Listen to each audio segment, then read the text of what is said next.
Good evening, everyone. We can do better. Good evening, everyone. Welcome to the second annual Launchbox Ladies Pitch Competition.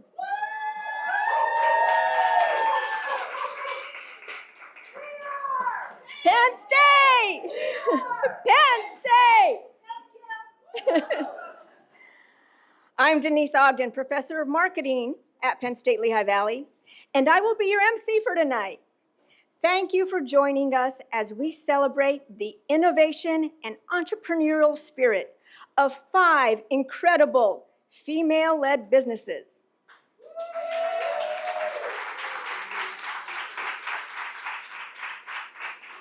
Tonight's event promises to be inspiring as our participants showcase their businesses and compete for cash prizes. Let's get started. It is indeed a pleasure to introduce our Chancellor, Dr. Tina Richardson.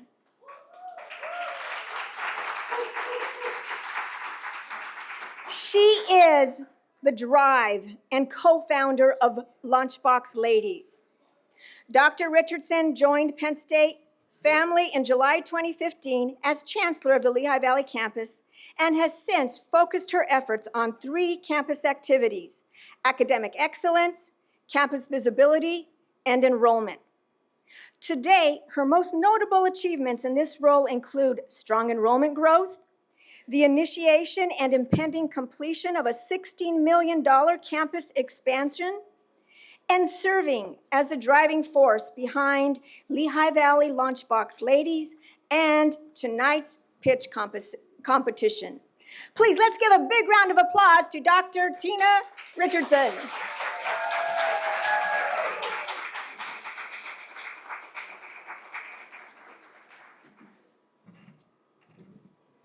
Well, that's a lot of energy in the room. So I want to start by saying thank you, Denise, for doing all that you can to make Launchbox what it is, but for serving us very well tonight as the MC. So Launchbox, we're here tonight because we all believe in entrepreneurship, and we believe in each of the individuals that are going to pitch tonight.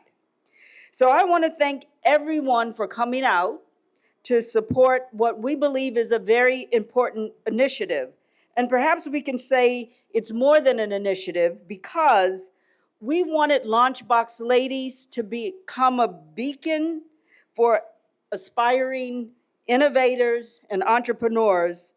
We wanted to make sure that as a beacon, we're offering support, we're offering resources and connections, the connections that are needed in order to turn visionary ideas into thriving enterprises.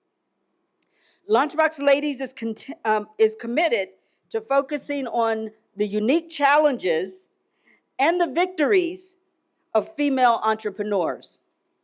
Female entrepreneurs play a critical role in driving economic growth and fostering social change.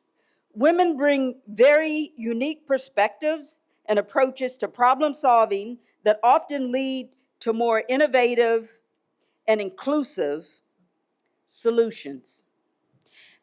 I can tell you there are a lot of challenges in this world, and we need people who can be inclusive and can come up with innovative solutions. Launchbox Ladies is dedicated to empowering women entrepreneurs by providing them the tools and the opportunities they need to excel. Tonight's pitch competition is a testament to the incredible talent and ambition that exists within our community. Hosting pitch competitions like these offer early stage startups the opportunity to share their innovations, to network with potential mentors, and also identify funders and individuals that can help them by providing expert support. Each of these evening's competitors will be asked questions by our panel of judges to help them refine their pitches, their business models, and their overall strategies. Earlier this evening, through networking, you had the opportunity to talk with some of the competitors tonight and provide them opportunities to connect with each other and to collaborate around how to open doors for other entrepreneurs. We need to support the next generation of entrepreneurs, whether they are middle school students, high school students, young adults, and I put myself in this category, more senior professionals. Each competitor is receiving visibility tonight, not only by those of you in the room, but also through our social media outlets. They're here to present to you and to compete for prizes. These prizes can provide a helpful boost to their startup journey. I'm confident that with the continued support of our local ecosystem, the entrepreneurs that we celebrate tonight will go on to make significant contributions to their industries and inspire the next generation of female leaders. Thank you very much for coming today and to support us. And without further ado, I will turn everything over to our very capable MC.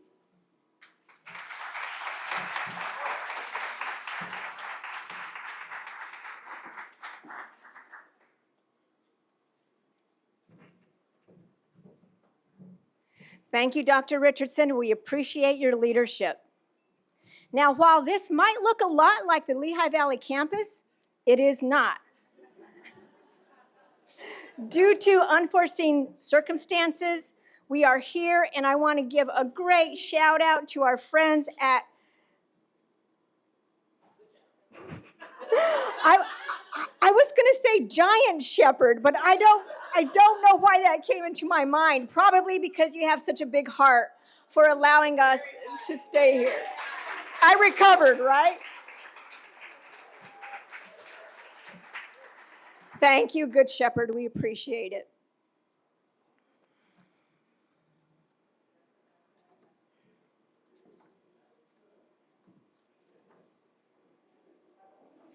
Our dear friend, Catherine Bailey, could not be here tonight.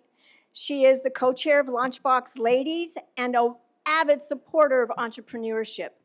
But instead, we have another very special person, and that is Cindy Evans, who is the director of Lehigh Valley Launchbox. If you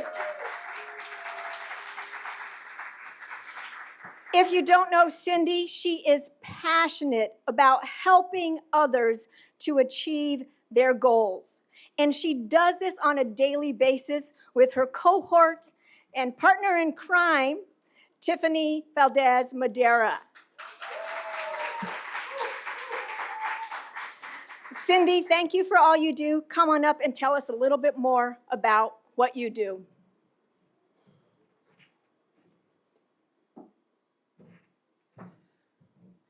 Thank you, Denise and Dr. Richardson.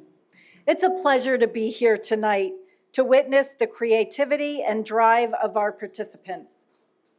Last year, our advisory board committed to showcasing the entrepreneurial spirit of local female businesses by hosting an annual pitch competition. Our inaugural event received 17 applications, which we narrowed down to 5 competitors. We asked them to join us again this year to showcase their products and services. I hope you had the opportunity to visit and connect with the female businesses who stepped out of their comfort zones and competed for the first annual pitch competition. Later this evening, you'll hear an update from the 2023 Grand Prize winner, LaToya Hutchinson.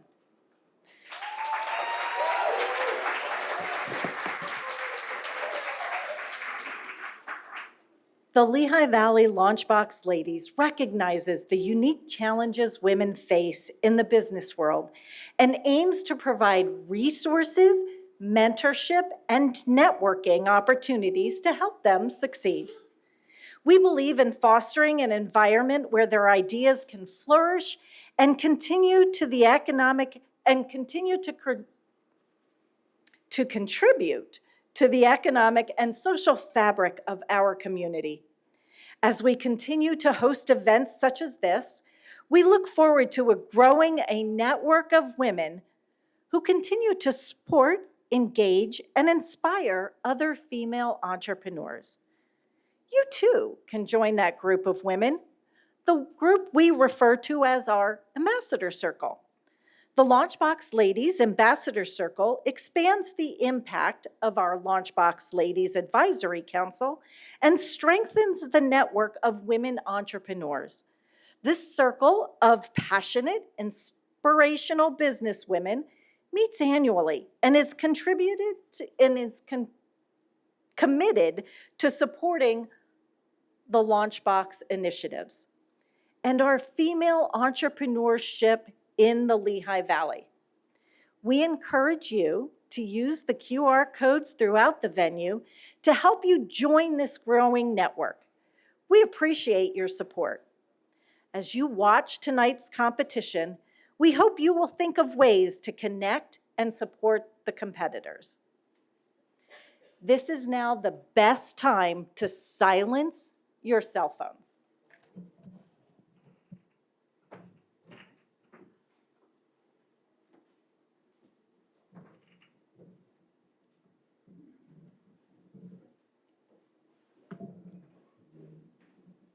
Before we move on to the main event, allow me to introduce this year's judges. Sally Hanlon is founder and president of Hanlon Business Services, LLC, a women-owned business located in the Lehigh Valley. Sally, raise your hand. Wonderful. Sally is a proud PSU alum, published author of Your Journey to Aging Well. I want to buy that book. And a keynote speaker. She serves the Lehigh Valley community in many ways, most notably as a Lehigh Valley Launchbox Advisory Board member. Emily Leiter, Emily, raise your hand. Oh, yes. She's our new best friend. Serves as the administrative director for Giant Heart, Good Shepherds, Learns, Creates, and Clinical Research. Emily leads the organization's efforts to advance rehabilitation by empowering a community of experts, innovators, and researchers. Emily, who recently joined the Lehigh Valley Launchbox Advisory Board, jumped at the chance to participate as a judge in this year's competition and answered the phone when we called, right? Thank you, Emily. Carol Abando Durstein recently completed a Master's of Engineering. Congratulations! That's wonderful. Raise your hand. For the past 8 years, she has worked at PPL Electric Utilities, and in June took on the role of Supervisor of Customer Energy Integration with Distribution Planning and Asset Management. Carol enjoyed our competitors last year so much, she wholeheartedly agreed to be a judge again this year. Thank you. Dr. Vasu Singh is a healthcare provider located in Bethlehem, Pennsylvania, with another office in Easton. She has 27 years of experience. Her specialties include family medicine, among others. Dr. Singh is affiliated with St. Luke's Hospital, Bethlehem campus. She looks forward to meeting the competitors and being part of tonight's competition. Thank you, Dr. Singh.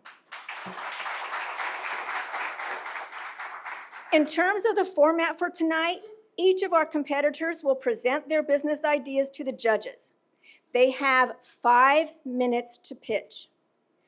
Following that will be a brief Q&A session with our judges.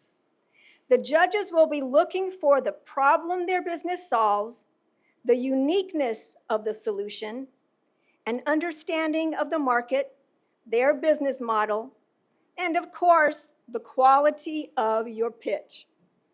Without further ado, let's bring out our first pitch of the evening. First up is Paloma Soledad Chrysalis Couture.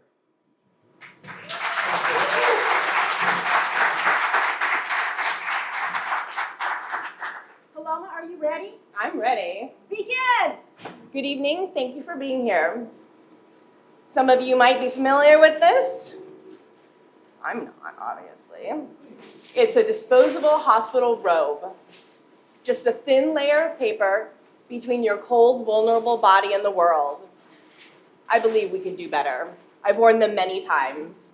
Hi, I'm Paloma Soledad, 3-time stage 4 cancer survivor and the founder of Chrysalis Couture. We manufacture comfortable, stylish, medically accessible clothing for those dealing with chronic illness, empowering them through their journey with a little bit more grace and dignity. Ooh, that too. And strength. Here we go. Every day in the US alone, over 900 women are diagnosed with breast cancer, and another 133 Americans are dealing with 133 million Americans are dealing with at least one chronic illness. The good news is we're living far beyond any other point in history, but that means more doctors' visits and more frequency, making medically accessible clothing that much more important. You can't completely control your health, but you can control what you wear. When dealing with medical treatments, it can dramatically change your body. That's why Chrysalis Couture clothing is thoughtfully made not just for one situation, but for many. They contain no plastic or metal parts, so you can walk right into a scan without wearing one of those horrible hospital robes. They have wide sleeves for easy vein access for blood draws and dialysis. Special openings for chest port infusions. Their stylish cuts, camouflage body changes, and post-surgical drains. They're made from high-quality organic fibers for your sensitive skin and feature beautiful custom prints. We make timeless pieces that you can fall in love with, becoming a staple in your wardrobe no matter where you are on your healthcare journey. I fell in love with sewing at the young age of 3 and have been refining my craft ever since. A couple highlights: an award-winning line of one-of-a-kind women's clothing. I've also been a costume designer and fabricator on a number of Hollywood films, including the stop-motion cult classic, Academy Award-nominated Coraline, where I made dozens of costumes, as well as refining my eye for detail and thinking outside the box. During my 5-year battle with cancer, it felt like a lot of my life was outside of my control. So I focused on the one thing I could control: sewing and problem solving. This is the genesis for Chrysalis Couture. I envision helping those through their medical treatments, offering something that the market is definitely lacking: high quality, fashion-forward, medically accessible garments. Woo! We're for the newly diagnosed, the survivors and the thrivers, continuing their treatments for years to come. But more importantly, we make a meaningful gift. We give an answer to that question: what can I do to help? We're in a variety of stores across the United States and on our e-commerce website. But Chrysalis Couture is more than fashion. We're about fostering a community of support and empathy. That's why we partner with nonprofits, not just to give back, but to hear patient stories and to continue making even better products. I have a deep understanding of the need to recognize yourself and a craving for normalcy during medical treatments. Chrysalis Couture was born from this understanding. We're more than a brand. We're about our message of strength and self-identity. Please join me in my mission to create a tangible, meaningful difference by blending fashion with compassion together.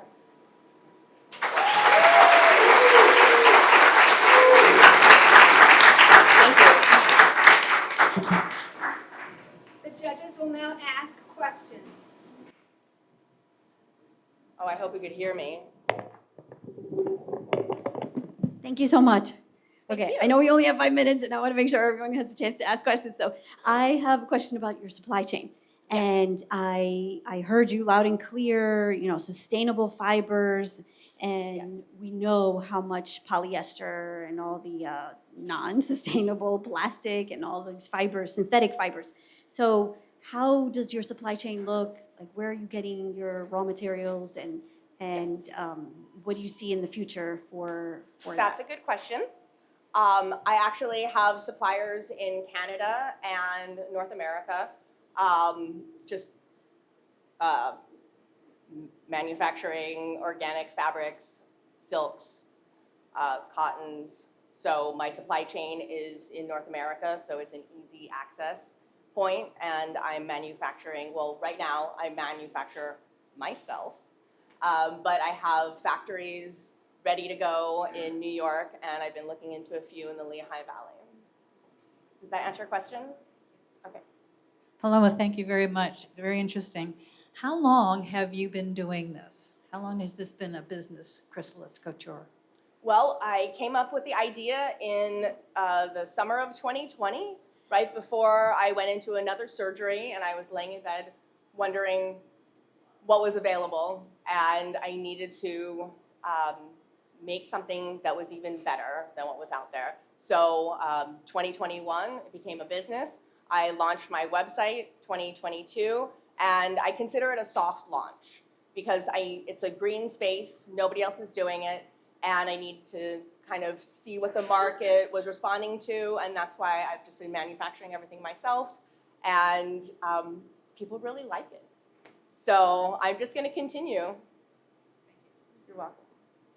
Thank you so much for being here. And just want to know if you have plans to also include kids, lines, and men in your inventory as well? Thanks for that question. You're not a plant. Actually, Chrysalis Couture is not just for women, it's for men. I already have products in development. It's for children, teens. I feel like if young girls didn't have to take their clothes off before a scan, it just empowers you in that moment. I also have medical accessories that aren't available on the market that I used to make for myself. So it's as big as I can envision it and beyond. Thank you. That was a really great pitch. So what have your sales been like to date? The sales are slow only because nobody knows about it. I am in charge of all my marketing. I do bootstrap everything, social media, my website. So, but I am in 7 stores, mastectomy boutiques, and I'm going to be expanding to regular accessory stores with the headscarves, and I started some UPF clothing, which is sunproof clothing, which will capture a larger market. So it's cancer prevention and to help you through your journey and beyond. Did that answer it? Yeah. Okay.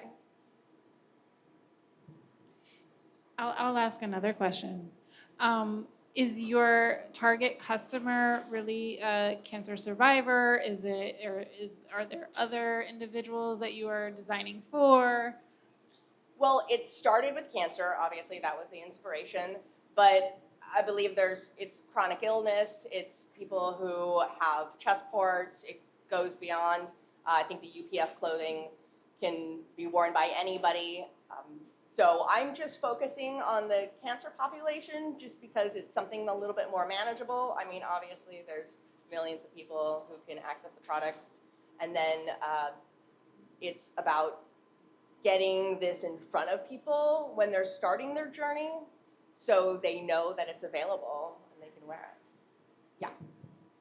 I have a question about so you've been focused on the consumer, the customer, Yeah. but what about the medical professional? Like, how do you educate them about like being able to wear this as opposed to that gown that they're, used to and Yes. they feel is what people have to wear? Yeah. Actually, I just partnered with St. Luke's, and we've been talking to them about starting some education programs so that the technicians can also understand that it's no plastic or metal. I'm a patient at Sloan Kettering, and so I go in, I wear my cute little outfits, it's warm, it's empowering. So it's one person at a time, it's one hospital at a time, and I believe that it'll expand. So whatever my little feet can take me.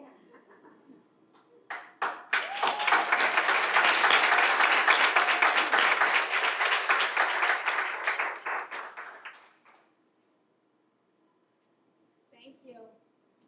Thank you.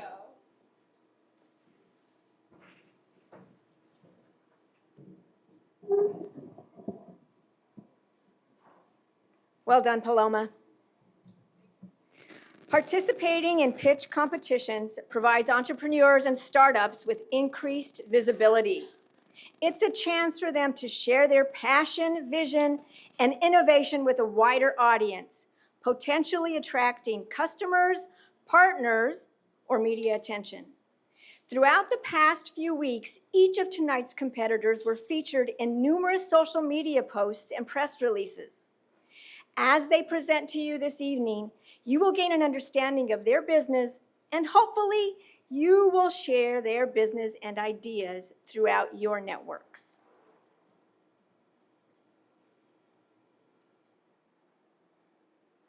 Next up is Nadia Alicia, Language Project, LLC. Come on up.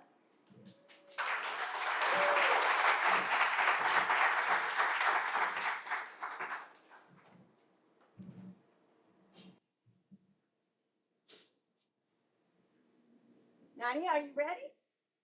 Yes. Begin. Hello, everyone. I'm Miss Nadia. I'm the founder of the Spanish Immersion Learning Center here in the Lehigh Valley. And this here is our mascot, Benji. He is a Peruvian llama, but he was born in the U.S., so he doesn't speak any Spanish. He's trying to learn his best. And that's exactly what we're here to present to you today. We're going to introduce to you Spanish Immersion TV Virtual Preschool. It's actually an on-demand, subscription-based program for children ages 2 to 5. As we're trying to figure out what this program is going to be like, we're looking at affordability, we're looking at accessibility throughout the entire world and any type of device for parents and children. And we're also looking at quality, making sure that the product is being delivered by a teacher, a preschool teacher like myself, a real Spanish preschool teacher like myself that is going to be able to deliver the quality that we want for our children. Right now, as it stands, Spanish is the second most spoken language in the U.S. and the entire world. Unfortunately, that is not reflected in our education system, especially in our early childhood. And I say unfortunately because our early childhood years are the best years for our brain to take in language. So that is something that we want to make sure that we're focusing on. So even though parents understand the need, they understand the value of the language, they sometimes don't have the skills themselves to transfer to their children or the resources in the community to transfer to their children. So what happens is what happens to most of us parents, we look for online resources, content that we can share with our children so they can learn positively on a device or in the living room, perhaps TV. And we come across content that perhaps is not engaging, not educational, content that perhaps it doesn't have an objective at the end, and of course, ad interruptions, right? So in my years of having contact with parents and preschoolers, I've been able to validate that we need a program that is a bit more comprehensive, one that is affordable, one that is accessible, and definitely one that is of quality. And that's exactly what Spanish Immersion Virtual Preschool is here. I'm not sure why it's not going to play the videos, but the program is meant to be watched at home with a parent or independently, like you see at the bottom there. And also, the program can be viewed and facilitated in a preschool that does not have a Spanish program, an in-person Spanish program themselves, child care center, or even kindergarten class or first grade class as one of their like technology and language stations. This is kind of what it would look like when it's put on a screen, perhaps in a classroom. And we actually have an app that'll look just like that at the bottom. That is a private app so that we don't have to deal with any advertising or YouTube content that veers off from the educational component.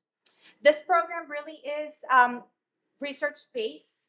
All the instructional strategies that are used are specifically so that children and parents can understand easily the language and they can understand through visuals, gestures, and repetition. That is the basis of it. We're looking with a tier-based subscription model, parent, teacher, and organization models. These are the prices that we're going to be working with for a parent. $9.99, $24.99, and $59.99. And all three of them have access to 3 circle time lessons a week. And they also have access to printable homework, which was seen at the table out there if you were able to have a chance to look through. And the teacher subscription actually has lesson plans and materials already prepared for them. So they just have to kind of put it into a station and facilitate it. And then the organization component actually has professional development as well for Act 48 credits. So why specifically Spanish? Well, you'll be surprised to know that in Allentown, Hazleton, and Reading, Hispanics are actually the majority. And so even though we have this majority, we're not really reflecting that in our education setting. So parents, preschool teachers, teachers overall, and administrators, if you're looking to give your students a competitive edge in education, Spanish immersion, virtual preschool may really be something that will work well for you. This is our top competitors. We stand above our competitors in different ways. And this is our projected sales for the first 3 months, and then also 500 subscribers, hopefully after 3 years. And that's what we're shooting for. And we do have a marketing plan that starts with the Lehigh Valley area, moves on to the Northeast, PA, New Jersey, New York, and then off to the South and the West of the U.S., where we have a high population of Latinos as well.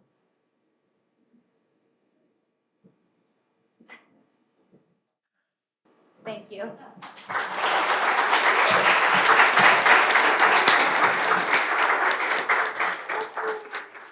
The judges will now ask questions for 5 minutes. That was wonderful, very I think I exciting. need to be here, right? Oh my gosh. So I have he's now 7, and I actually did go to the preschool with you when he was younger. And so I'm probably a demographic that would be interested in this. And I wonder how you differentiate yourself from those other competitors. Yep. So, am I allowed to go back to my competitor? Sure. Okay. So there are 3 top competitors of mine. Let's Play Spanish, Sarah Spanish School, and Spanish Academy TV. And as you can see, here some of the instruction is actually in English. It's not full immersion. Non-native instructors here, non-native instructors there. The prices are somewhat relative, but of course, if you're offering a Spanish immersion program, you want to make sure it's 100% immersion, right? We have a Spanish Immersion Learning Center here in Allentown, and that has been like our goal, right? Making sure that we maintain in the Spanish language at all times. I've done a lot of research in my studies about Spanish immersion in early childhood, and what we know is that we have to maintain in the Spanish language at all times as much as exposure as possible in order for this to actually work. And so when we're translating or we're repeating in English and in Spanish both, that really isn't going to do the trick.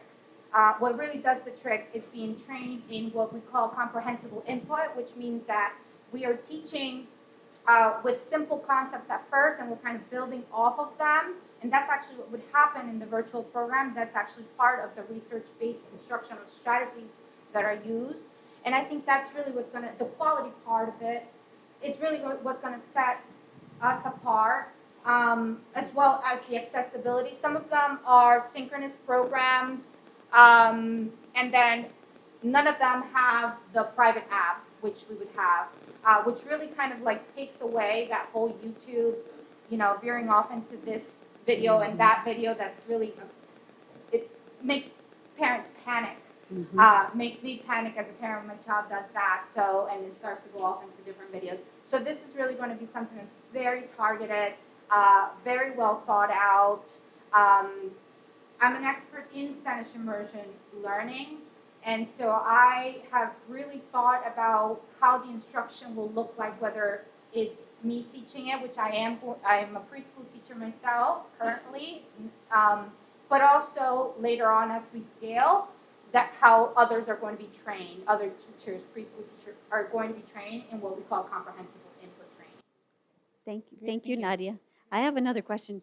I want to know about your statement that it's research-based, that you validated this work. Can you elaborate?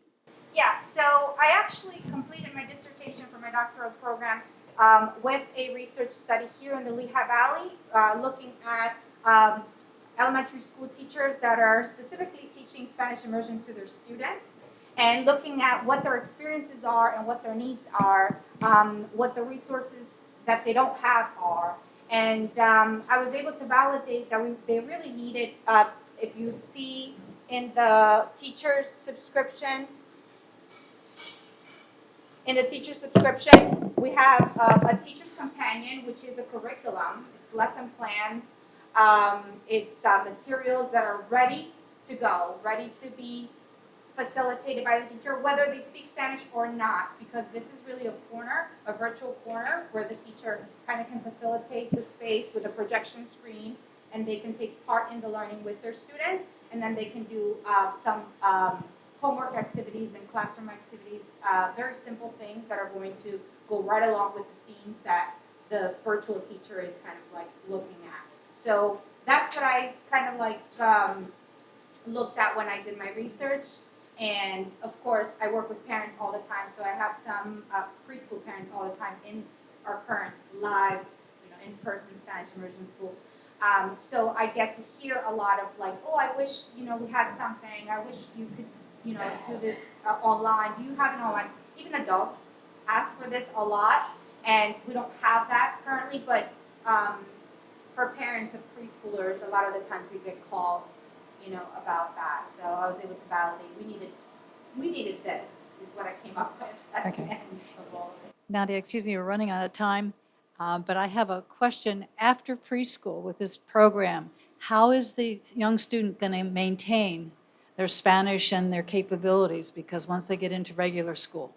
Yeah, so if we continue to go on the path that we're going on right now here in the Lehigh Valley with the Allentown School District adding Spanish to their curriculum, with Moravian Academy having Spanish immersion in their full curriculum, I think we're going to be able to facilitate continuing learning for them. There's only so much that we can do at our level here, and there's only so much we can focus on, and I really want to focus on that. We certainly can offer some other things, but we haven't for elementary schools. Our secret hope with our in-person program has always been to start to kind of nudge and push all of the districts to offer these immersion programs. And so I think a little bit has changed since 5-6 years ago. Southern Lehigh has a program. That's it.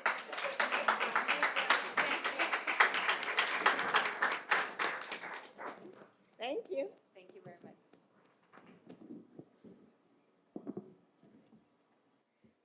Bien trabajo, Nadia.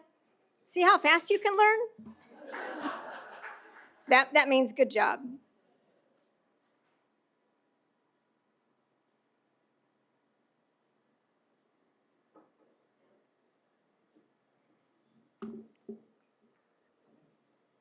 Each of tonight's competitors were assigned a coach from Lehigh Valley Launchbox's advisory board and committee members.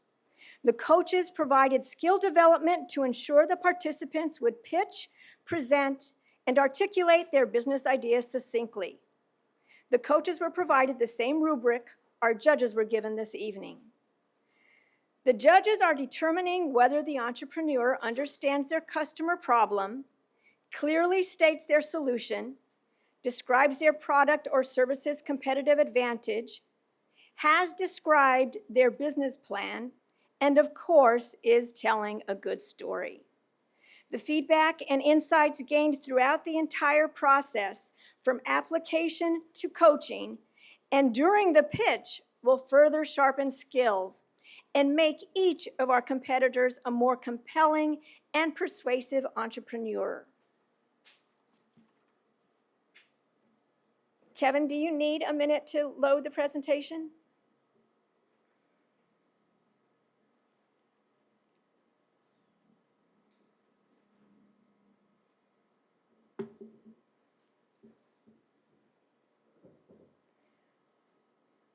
While tonight's event is mainly about the competition, it's also about networking.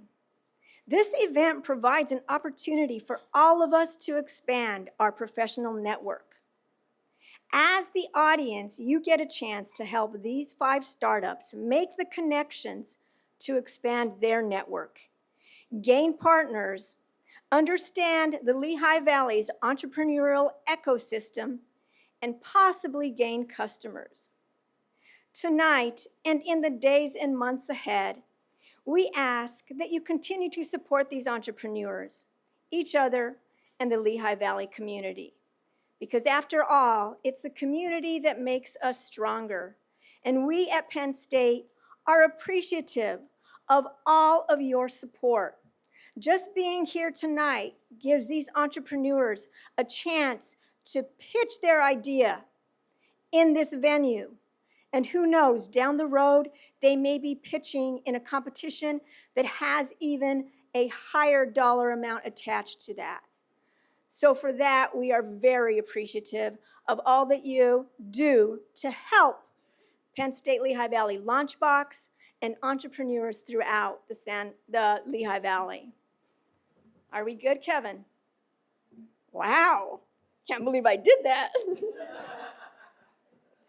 Next up, we have Alexa Nicole Bilafana. Come on up.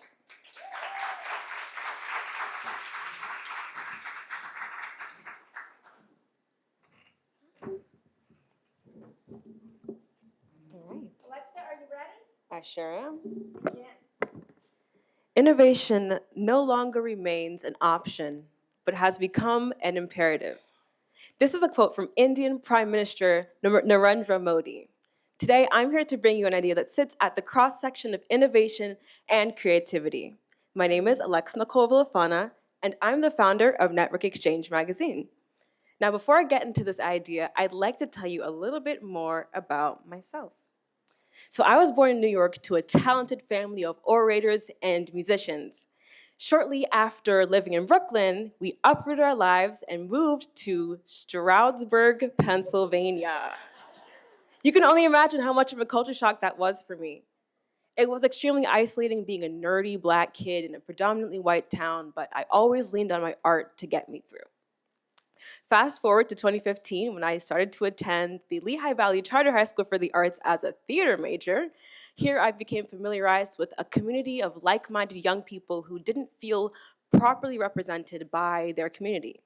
From that point forward, I made it a point to support my friends, whether that meant traveling hours to Philly for shows or staying late for rehearsals. I am now a journalism student at Northampton Community College and the proud owner of a sustainable clothing brand called Seraphim. Now, there is a problem lurking in the Lehigh Valley that not many are aware of. The Lehigh Valley, the Poconos, and Philadelphia are experiencing a rise in the population of 18 to 34-year-olds and people of color who are currently underrepresented in the arts and entertainment industry. Did you know that non-white and Hispanic populations are growing in the Lehigh Valley each year? Also, we have an influx of bad drivers, New Yorkers and New Jerseyans entering into Pennsylvania in numbers, and it's only expected to grow. By ignoring niche audiences, minority populations, and Hispanic and not white populations, business owners are completely tapping out of a market that is growing, and this is ostracizing business that could easily be made. My solution? Network Exchange magazine. Northeast PA's newest platform for promoting emerging creatives, entrepreneurs, and cultural innovators. We bring you cutting-edge digital content, articles, and live events to keep you posted on the newest events near you. So whether you're an artist, entrepreneur, or culture lover, this is the perfect place to connect with people who share your love for creativity. Visit our site to access a central entertainment board with the best recreation the region has to offer. So whether you're looking for new music or the perfect spot for date night, we've got you covered. We also advertise emerging business owners on our site so you can tap into local business. So what makes Network Exchange so valuable is its ability to inform and educate and also allow people to have fun. So we are central access to easy entertainment, services, and events. We promote visibility to artists and businesses who would not otherwise be represented in media. We're available in print and online, more about that later. We also strengthen community ties. I believe that not feeling involved in your community is something that affects you on a spiritual level as well as on a physical and social level. So our goal is to establish an intergenerational community of people who want to grow together. Lastly, by collaborating with local businesses, we bring you the unique experiences that you crave while retaining economic money growth. So, with some help from our friends at the Alternative Gallery, last year we hosted our first event, Pulse of Fashion and Music Fusion. Now, this is supposed to be a video covering all the great things that we saw, but just imagine it for now. Okay, so with 5 musicians, 4 designers, over 120 people in attendance, and over $2,000 made from this sold-out event, we made history in the Allentown art scene. Our competition. Now, Network Exchange, what sets us apart is that we consolidate the need for a streaming service, event services, and also entertainment services all in one. We don't aim to compete or replicate. Rather, we want to learn from these industry leaders and see how we can best leverage their strengths with what will best resonate with the immediate community. Our revenue model. Network Exchange's online, in-person, and print magazines brings us consistent streams of revenue all year round. So the majority of our money right now is coming from events and workshops. Eventually, we'd like to host things like networking events and retreats. Okay. Ask me more about this after. Sure. Alexa, while we're on the revenue model, how long have you been in business? What have you generated as far as the amount of revenue for your business? So right now we are 1 year and 1 month. Yeah, 1 year and 1 month or 1 year and 2 months. So far from our fashion show, we have made $2,000+. The proceeds, however, did go to the Alternative Gallery because our goal was to promote them as a business. We also got money from the pitch competition that we won, at the CIE, which was a $1,000 grant. So that's in our savings as well. So are the events sponsored, and how are you reaching to the sponsors if they are sponsored by other organizations? So can you clarify what you mean So by the events that you're hosting, Mhm. are these events sponsored by other organizations in the area? We're working on that. Right now, we're working on building our credibility. So we're working immediately one-on-one with ourselves and with the business who wants to grow.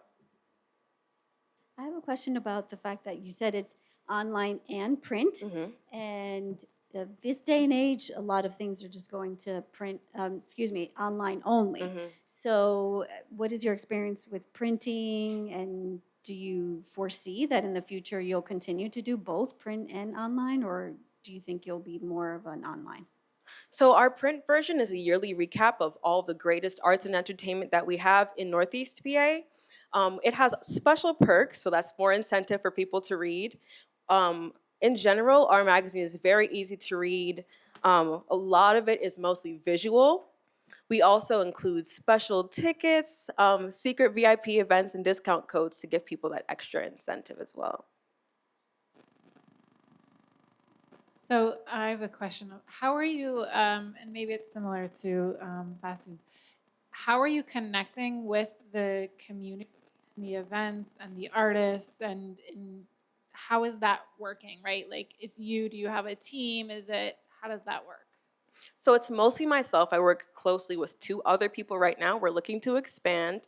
So the way that we do our talent acquisition is that our team is all people who are in the arts. I myself am a theater major. I'm getting into PR right now. So we have someone who worked in New York Fashion Week for a few years. She's our outreach for models and things like that that we needed for our fashion show. We have someone who does photography, and then there's me who's doing the majority of, reaching out to businesses and building those connections. So we're pretty spread out, and we have a good eye on what people really do want. Is your target market, even though you say you want intergenerational community and support, is it really the 18 to 34-year-olds? Is that who you're targeting most of your events and activities towards? Those are the main people because they are the future. Those are also the people who are unfortunately showing the most problematic behavior. So right now, what we want to do is educate young people through inspiration that, hey, you don't have to be doing this on the street. You don't have to be out past 12 p.m. You can put your energy and your time toward something that's going to benefit you and that's going to be fun. And we think that older people have a big role in community by mentoring, and that's eventually we'd like to establish like internships and mentorship opportunities for young people who want to come into the Network Exchange family. Example of how much like the subscription would cost, how much the advertising would cost, like just some prices in each category that you have up there. Sure. So for the physical print, I know that's something that's taking a little bit of a back seat, but we have an annual release that's available on a subscription basis. So let's just say we get 100 copies printed, that'll be about $3,000. So if we make $2,000 per event, and we're thinking of doing that quarterly at least, so 4,000 times 200, we'll be making more than enough to cover those printing expenses. We also do offer, well, to make sure that we make money, we offer ad space in our physical magazine and on our site. So let's just say someone wants to advertise an entire page or have an entire article, that can be $300. If they want half, it'll be $100. Thank you.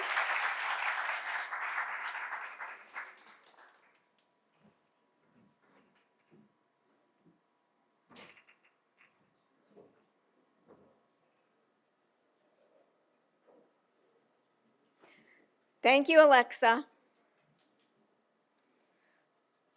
While we're here, let's give a shout out to Kevin and Partham, our IT support.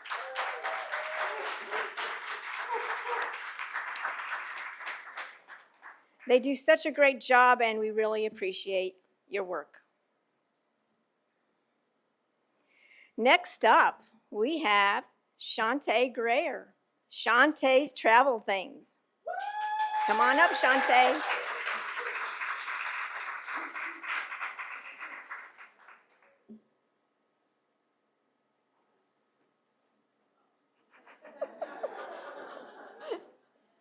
Come on up.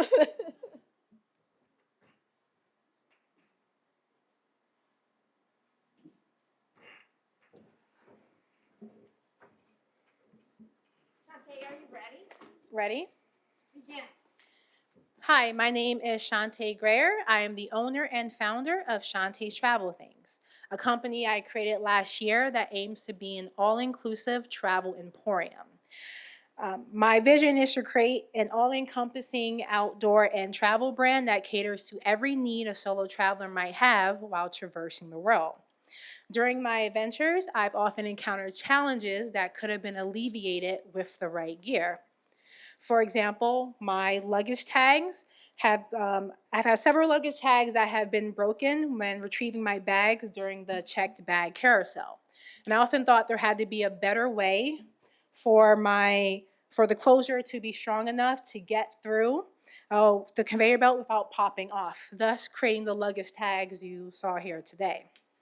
This is what I provide with this company, accessories that are durable, long-lasting, and functional. This was the ultimate motivation behind embarking with this business, creating products that resolve or improve upon issues or ideas I or others have had while traveling. whether you're catching flights, going camping, hiking, fishing, canoeing, everything. The travel market has a need that needs to be filled, and Shantae's Travel Things is that need. Before embarking on this journey, I have joined several Facebook travel discussion groups. First, only exchanging tips and recommendations, then airing out grievances, and sharing various travel experiences we each had. And one thing that always came up during these discussions was wishing that certain products did this or that, or wishing there was one superstore that had everything outdoor in travel. So no researching 10 plus different products in 10 plus different locations. This was the ingenious idea that sparked the launch of this company. My product line includes a variety of 25 plus essential items for different types of outdoor and travel activities. The dry bags I design are not only waterproof like the ones available in stores, but they're also stain, mold, mildew, and UV resistant. They're also designed with unique patterns that are otherwise not available to dry bags on shelves because they typically come in solid colors exclusively. The collapsible duffel bags I create perfectly fit under your seat as a personal item, which is convenient because they can be folded up and stored amongst your other luggage, like so.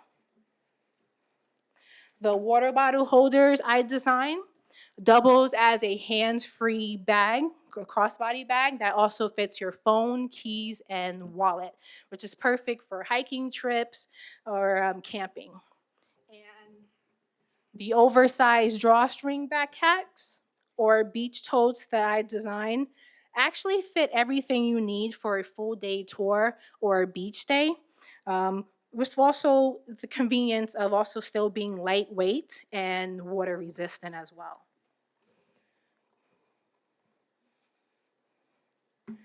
Currently, I gain sales through my website, social media, networking groups, and vendor markets. Participating in craft fairs helps get my name out there to new potential clients and business owners that I could collaborate with. Recently at a craft fair, I had a meeting with the head of the products department at the ABE airport to see if we can get my products displayed there. I'm also in talks with a kayaking business owner about getting my dry bags displayed on his website as a recommended item to his customers whenever they're booking their excursions. And vice versa, whenever someone buys my dry bag, I also recommend his tour as well. The global travel accessories market is booming and projected to reach $48.2 billion by 2026. And I know Shantae's Travel Things is capable of revolutionizing that travel accessory space. I had over 800 items sold last year, and I'm expected to sell over 1,500 this year, with profit margins averaging 50 to 85%. As I grow this company, I aim to not only expand my product line further, but also capitalize off of every possible revenue stream by offering additional scalable services as milestone markers, like travel agency bookings within the next year with an already established agency. In the next 2.5 years, I want to offer foreign currency on my website. And within the next 8 months, I plan to design and create an itinerary app to truly create a company that's synonymous with all things travel.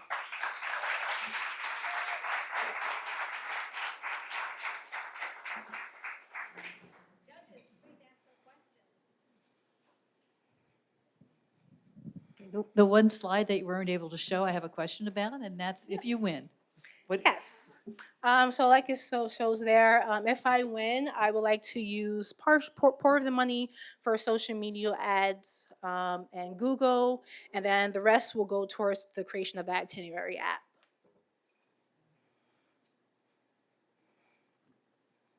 Quick question for you.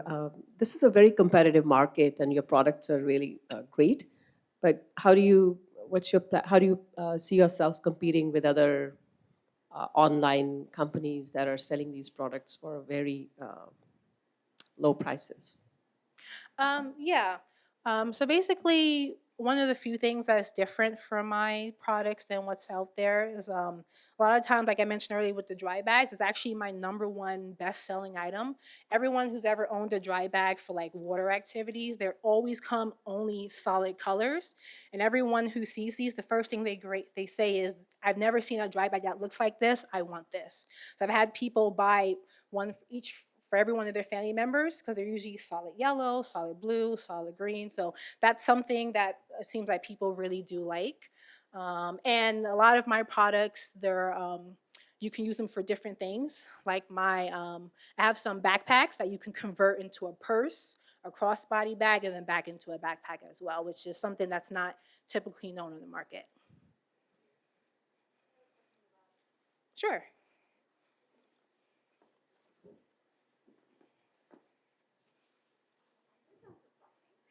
Okay. Your supply chain and the waterproof material, and where are you getting that, and do you feel like it's, it's sustainable, or do you consider that in your Yeah, there construction? is I was only able to find 2 wholesalers. One is actually in the Lehigh Valley, so I can just go to their actual uh, factory, and the other one is online. They're the only 2 places I found that had like the 100% waterproof material that's inside and outside. Um, so that way, it still does the same as I think a regular dry bag does, just with colors. And obviously, the more in bulk that you buy, the bigger discount you get. So it's been working out. Like I said, for the most of the items I have, the profit is between 50 and 85%. I believe these, if I remember correctly, it's like 52 or 54% that I get back from it. But obviously, once I get to a place where I'm selling hundreds of thousands, then obviously that would go a little bit even higher than that. On your website, it mentions that you do a lot of local, handmade, high quality, and sort of local. Are you the only designer and manufacturer at this point, or do you have anything? Right now, I am the only one designing and creating everything, coming up with all the ideas. Correct. For now. And are you sewing them and doing all that too? Do you have somebody doing that I for you? am sewing them right now, although I recently got connected with this company called Makers Row, I think their name is. They pretty much help like small business owners pretty much get to that next level where they help get your products out there a lot faster than just one person doing it. So I'm talking with them currently. Quick question, can you also customize the products? Yeah, on my website, well, products that can be customized, the dry bags can't because there's only 2 places that I found that actually has these patterns. But every other item like backpacks and passport wallets, there is an option on my website where it says like customize the passport, and then you can put your input like what you want or character or patterns or whatever.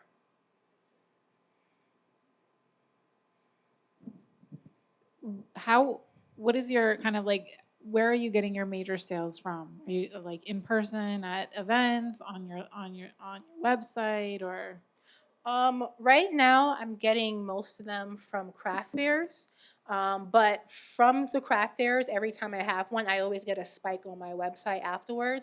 So just like someone else said earlier, just the major problem just getting people to know who I am. But as I said, it's been working because at a craft fair was where I met a person who works at the airport, and now we made a connection. She just came back from a vacation. She said Sunday or Monday, so she basically just give her a couple of days. She's going to give me a call back. She likes what I have, and then we can see about getting in there. So they actually have been beneficial for getting me to meet other like-minded people.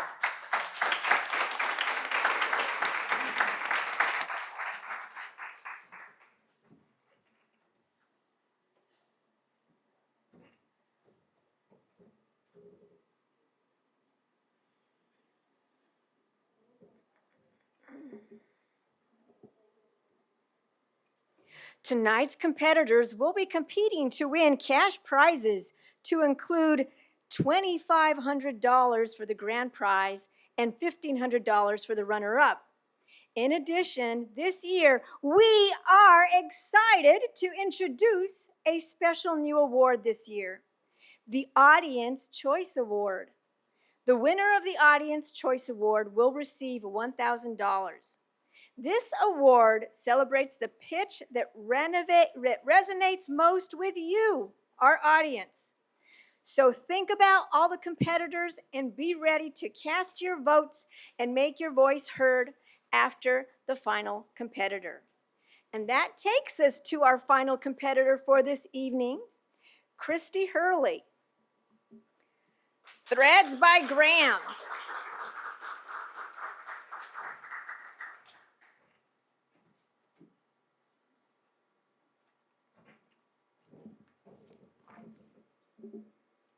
Christy, are you ready? Yes.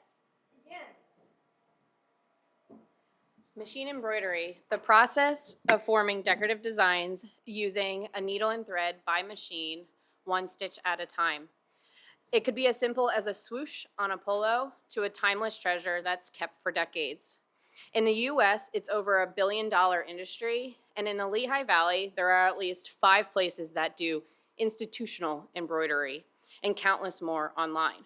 However, I'm here to tell you today that embroidery from Threads by Graham is different. Different because our embroidery is craftsmanship. It's not just a name on a uniform. Our embroidery creates a story, connects to a fabric. Our embroidery connects a story to a piece of fabric, making a meaningful connection, creating timeless treasures. For example, our personalized high-quality heart patches have been ordered by over 2,000 customers, meaningful in their own special way, remembering loss, celebrating love, and everything in between. And a customer of our monthly flower hat loves her Lily of the Valley hat because it invokes wonderful memories of her childhood. One of my favorite stories of embroidering a piece into a timeless treasure is of Haley, a beautiful bride who asked that we embroider her wedding shoes. At Threads by Graham, this is what we do. We make meaningful connections for people through embroidery. I am Christy Hurley, co-owner of Threads by Graham, a machine embroidery company based here in the Lehigh Valley, named after my mom, Graham. The company began as a quarantine venture in 2020, making and selling face masks. With the world shut down, we knew that we could provide good quality face masks at a fair price through Etsy when the world was in need. We reinvested those profits back into the business and purchased 2 embroidery machines. This allowed us to have new opportunities and to be able to diversify ourselves to offer embroidered products like hats, sweatshirts, and tote bags. We also custom hand make products like our storage baskets, scrunchies, and wristlet keychains. We work directly with our customers and bring their ideas to life, putting their artwork on a piece that they choose. This one-on-one high-end custom embroidery market is something that the industrial embroidery complex doesn't do well, but we really have found great success in it. One of our own popular pieces are our monthly flower hats, which denote a specific flower for each month. Like the Lily of the Valley hat I had mentioned before, that represents the month of May. We pride ourselves in making a connection that matters with our customers, and we have made a conscious effort to diversify our revenue stream and to grow slow and steady. About half of our orders come from our own product line via our website and in-person craft fairs. 30% comes from niche online marketplaces like Etsy, 9% is wholesale, and the remaining 11% comes from custom orders and retail stores. My plan with the prize money from tonight is to expand our equipment line and by adding a new post-bed sewing machine so that we can sew our patches onto hats. We have already been successful in embroidering hats that are primarily geared towards women, but with this new sewing machine, we'll be able to provide options and different varieties that are geared towards children and men. So really now the whole family can wear hats made by Threads by Graham. But it's not only about hats. The post-bed sewing machine helps to expand our options and to grow our wholesale business. It'll give us an opportunity to work with other small businesses and increase our 9% revenue stream because we believe that there is a market, there are more upside in the wholesale custom embroidery market for us. So remember, Threads by Graham is not your typical institutional embroidery company that puts a swoosh on a polo. We are a boutique embroidery company that works with people transforming everyday fabric into timeless treasures, like Haley dancing in her custom wedding shoes embroidered by us. We create memories one stitch at a time. Thank you.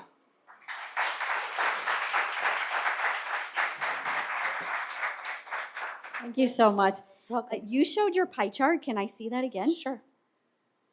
What is the fastest growing? I know that that's a snapshot of what exists right now. The fastest grow, so we do a lot of in-person craft fairs, but I would say the wholesale has been surprisingly growing faster than I think I initially thought it would. So our wholesale, that means two things to me. So we have our own product line, and then we also work with small businesses to create like that hat I had shown in the previous, like that is a design from them that we wholesale to them. So I would say the wholesale has been growing faster.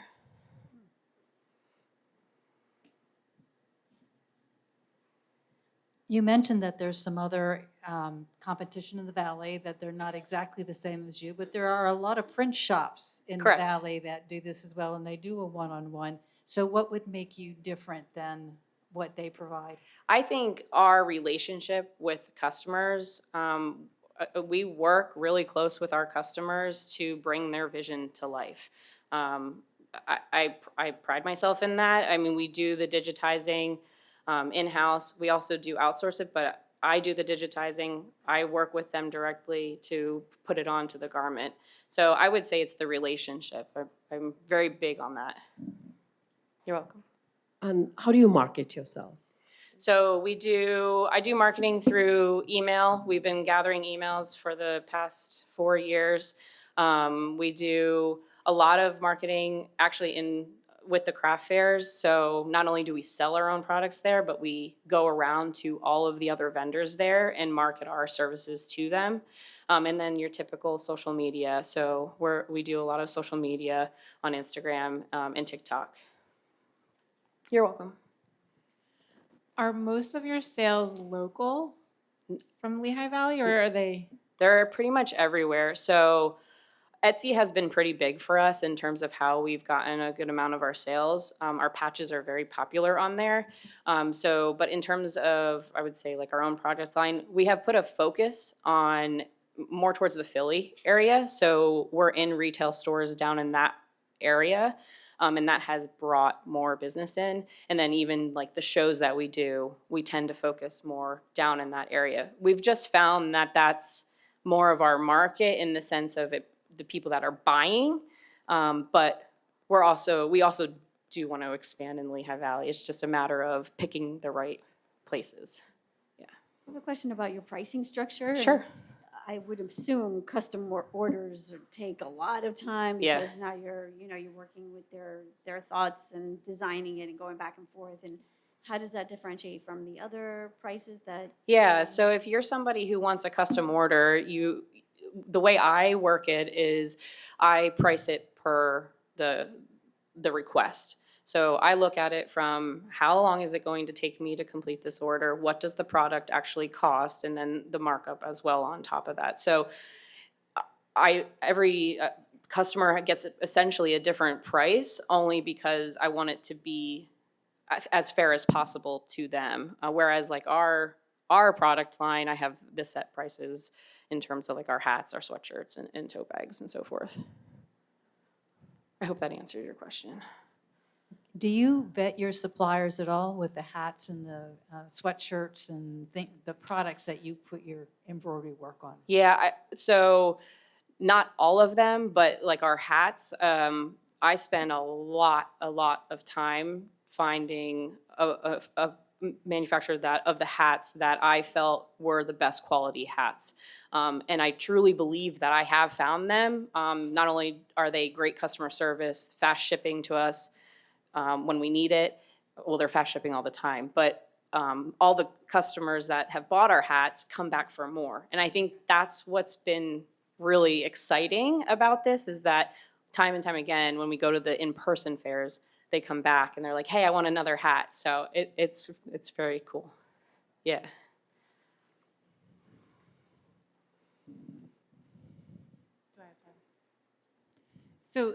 So going back to the other question around the wholesaling. Yeah. So if that's your fastest growing, do you have plans to kind of invest more in that or grow that, or what is that like? Yeah, so that is kind of our, I'll call it like 2-year plan, is to really put a focus on wholesale. I will say we haven't, our efforts really kind of been building our own product line, but now that we feel confident with the hats that we have, is working with online platforms such as Fair and building that out further. But a lot of us too reaching out to small businesses, boutique stores, gift stores, and so forth within the country.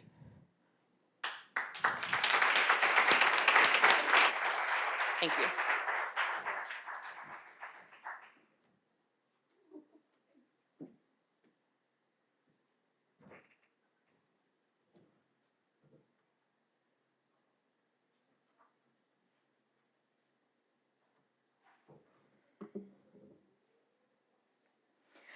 Our judges will now confer to select our grand prize winner and runner-up. Now, are they going to leave or are they going to? Oh, okay. But come back, please.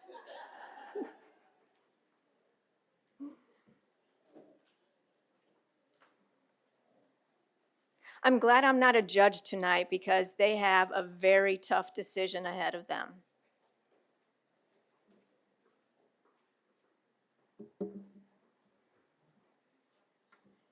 I really wish, Beck?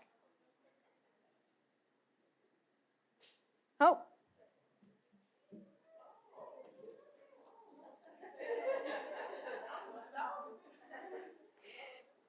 While our judges confer, we are thrilled to invite back to the stage LaToya Hutchinson, our 2023 Grand Prize winner.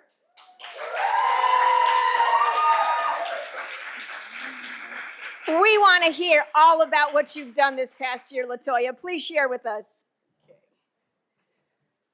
They say grip the podium when you're nervous. All right, so I don't really prepare things, so I'm just gonna wing it. Y'all got the 5 minutes on the clock, right? Because I'll just keep going. All right. So I'm gonna talk about where I was then, prior to putting in my pitch and then getting accepted, and where I'm at now, if that's okay with you to take the back to forward. So last year, I don't like New Year's resolutions because it's always like lose weight. I failed miserably at that. So I'll say my goal for 2023 was to let go of fear.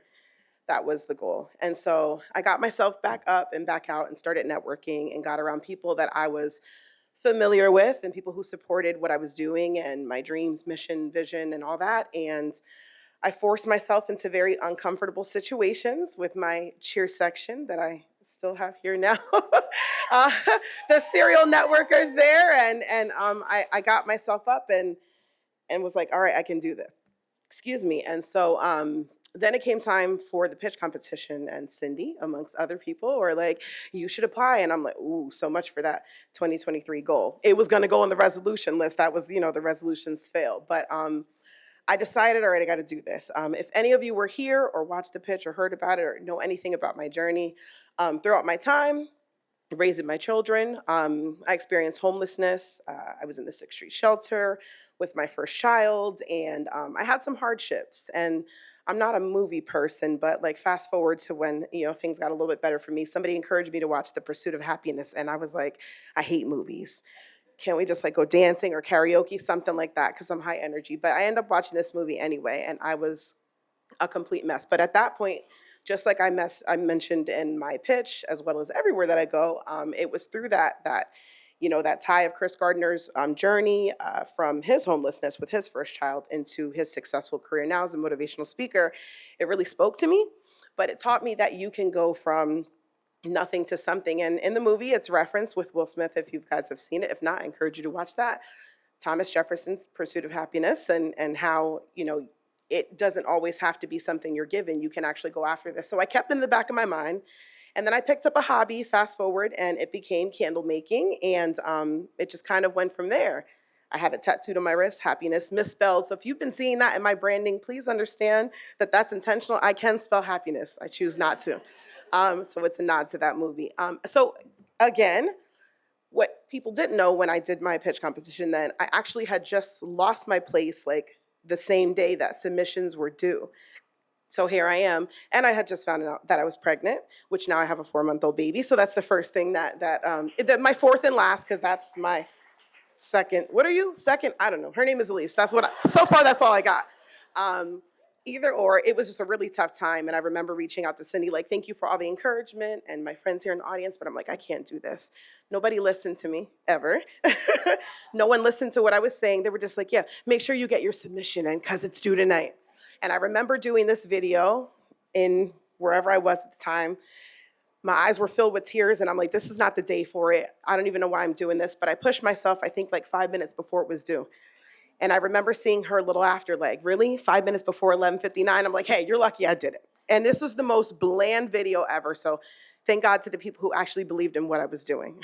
So anyway, I finally got past that, fear, and I got up and I did it, but I competed against 3 other amazing women. I believe it's 3, hopefully I got it. Nope, Ramona. She's 1, Christina Oyola, Ramona Harris, Christina Oyola, Habiba Diaby, and Janir Hankerson.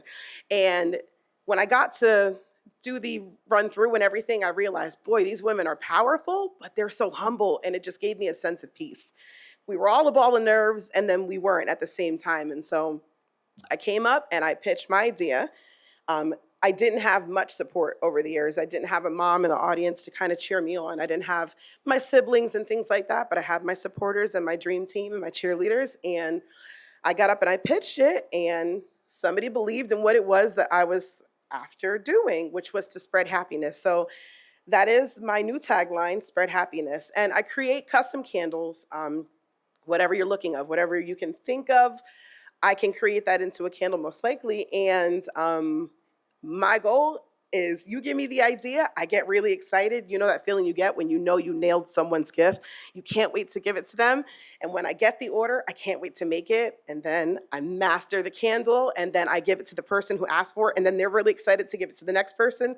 That person gets it, they're really excited. And then other people see it and they're really excited. And I feel like that's my mission, to just spread happiness. And that vision was seen when I pitched last year, and I'm so grateful for that. So I can tell you that, yes, I won the $2,500, and it did help me get supplies and things like that, but what was most powerful and most encouraging and most moving was the support I got and the belief that, was given to me. Since then, I've been teaching candle making at Northampton Community College. I was the first to bring that in.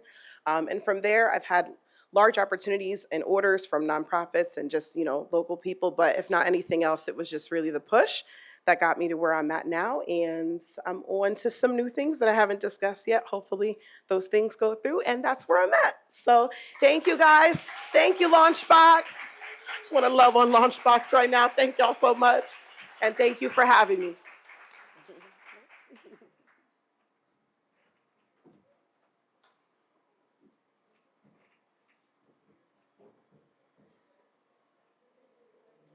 Wow, thank you, LaToya. I love your energy. And no, you cannot vote for LaToya for the Audience Choice Award. But that is time now to vote for the Audience Choice Award. I wish I could vote, but I can't. But you can, because you're the audience. So pull out your smartphones, scan your QR code. So bring your phone and pull up your camera and then center that picture in it, and then it'll come up.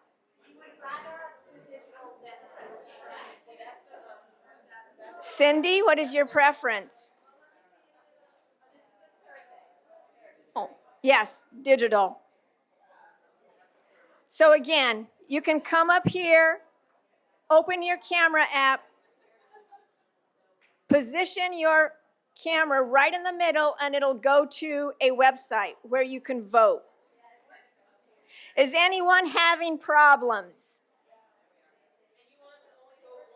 Only vote once. Thank you.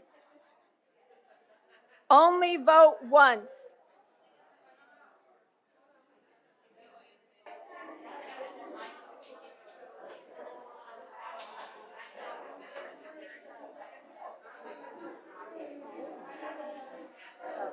They're still deliberating.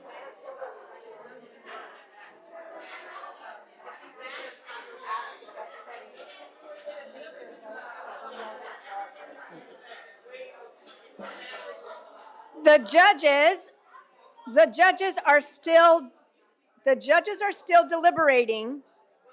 So you have 2 minutes to vote for the Audience Choice Award before it closes. 2 more minutes before the Audience Choice Award closes. All right, can I have your attention, please?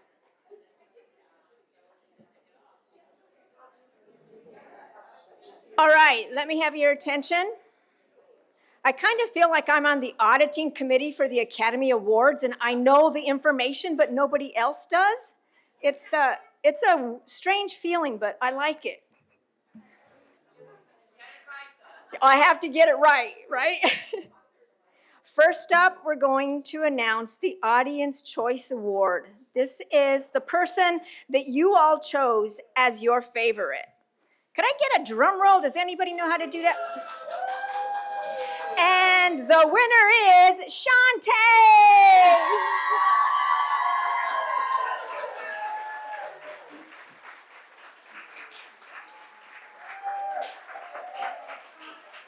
Congratulations, Shantae.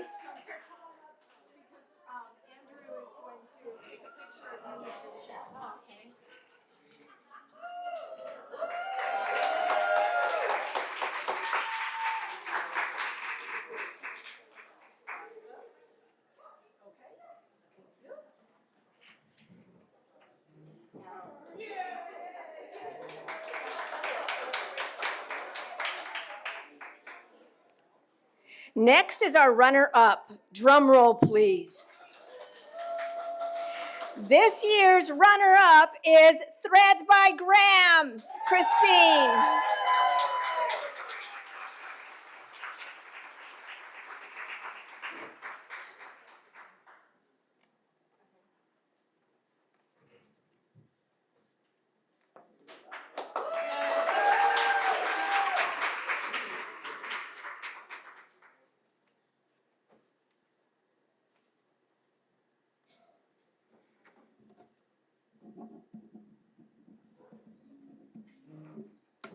Now for the moment we've all been waiting for. The 2024 second annual Launchbox Ladies Grand Prize winner is Nadia, the Language Project.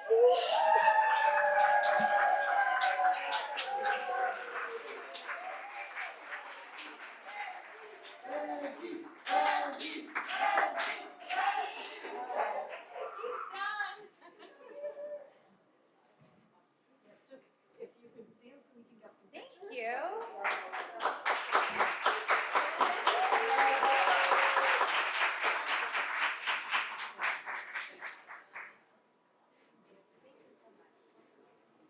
I know the judges had a tough time, and if they could give you all an award, they would, because all of you were super great.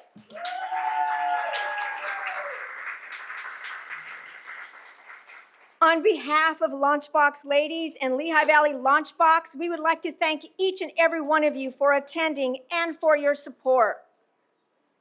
We are sending a huge shout out and again, thank you to our neighbors, Giant Heart, Good Shepherd. Thank you for allowing us to pivot and hold our event on this beautiful campus. Your generosity, the accommodations, your staff, greatly appreciated, and we hope to return the favor someday. We'll see you back next year, so save the date for June 25th, 2025.